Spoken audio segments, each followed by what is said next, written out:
The first casualty of war is the truth.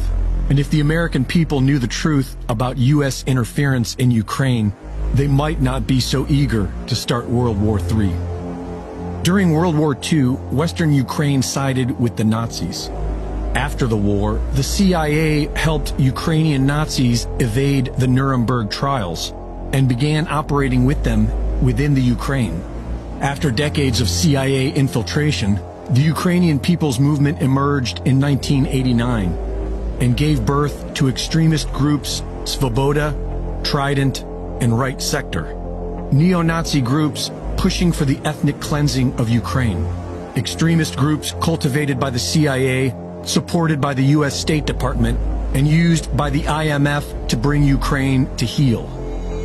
When Yanukovych beat NATO-backed Yushchenko in the 2010 elections, his government was being pressured into signing an EU association agreement by the International Monetary Fund in their typical conquer-by-debt offer that would financially ruin the Ukraine and place them at the mercy of the World Bank.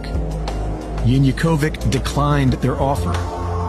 And in today's corrupt world, you're not allowed to say no to the IMF. Funded by Western NGOs associated with George Soros and the CIA, a highly organized color revolution was immediately deployed against Yanukovych.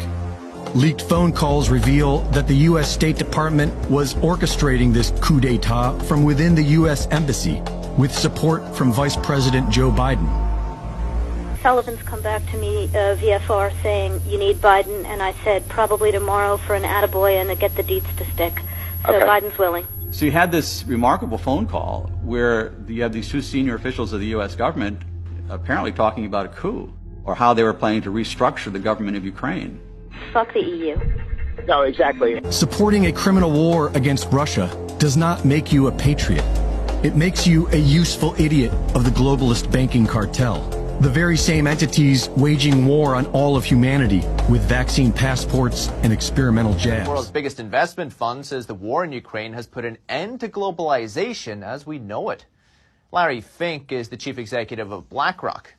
Countries and businesses are cutting ties with Russia. They're also imposing sanctions against the country, including cutting off its central bank from its foreign reserves. Fink predicts that with Russia's decoupling from the world, governments and companies will reevaluate their supply chains and even reconsider their dependency on other nations. See, the truth is slowly going to come out about what's really going on. And what's really going on is this.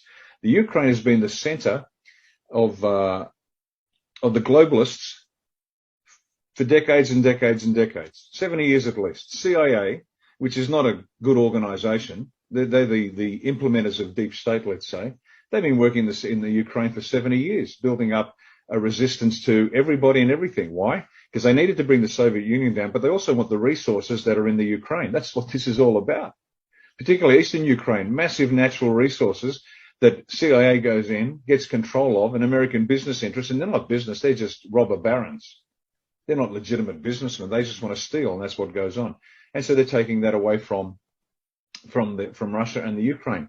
And on top of that, it's the center of the deep state. And so by Vlad Putin going in, he's cutting the head off the snake. Once the head comes off, the whole beast will die. So that's what's actually going on, folks. So please, they are going to tell you their stories about possible nuclear war, and Vlad's a bad man. This is the war with Russia that they wanted with Hillary Clinton as president. Because she lost, the whole war against Russia was postponed. This is the plan they always had. This has been in the works going back to at least 2015, 2016. It was somewhat set back by the election of Donald Trump in the United States because Trump was not a globalist, but he was opposed to many of these schemes. What we're seeing now is a merger of the Great Reset, the Green New Deal, the policies on COVID, and a number of other aspects of government policy, which is being directed not on behalf of sovereign governments, but against sovereign governments. And this is why we're seeing the situation in Ukraine. And what is Russia's crime? Putin has asked for 20 years for security guarantees for Russia. And these guarantees include no further eastward expansion of NATO, which was promised to Gorbachev in 1990, which was promised again to Yeltsin in 1994. and yet NATO keeps moving to the very borders of Russia. Now they're talking about, as Zelensky, the president of Ukraine, did at the Munich Security Conference, that Ukraine has a right to develop nuclear weapons. And for Putin, Russia's security is directly threatened by two aspects of the Ukraine situation. The corruption, which includes prominent Nazis in positions of the defense and security forces of Ukraine.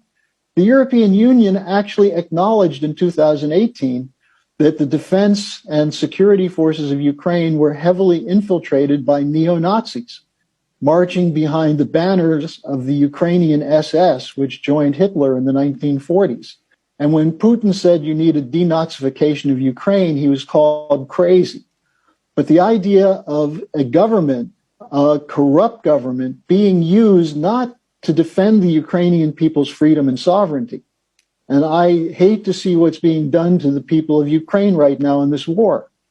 But they are the cannon fodder for a NATO and US and British drive to bring down Russia and China. Why? Because they're the two leading powers in the world that oppose giving up sovereignty to this Green New Deal and the Great Reset. I don't have too many remedies. The remedies have to be discussed through dialogue by the stakeholders of our global system. But I just see the need for such a dialogue, and I see the need for action. I see the need for a Great Reset. To what extent would a reset be brought about by a change in the White House, the election of Joe Biden, for instance? I don't know. We shouldn't speculate about the outcome of the election. We will see beginning of November, and then we can, in any case, we can, and the World Economic Forum is very open and as an open platform to integrate everybody who is willing to address those issues in a spirit which means to exercise here true global citizenship.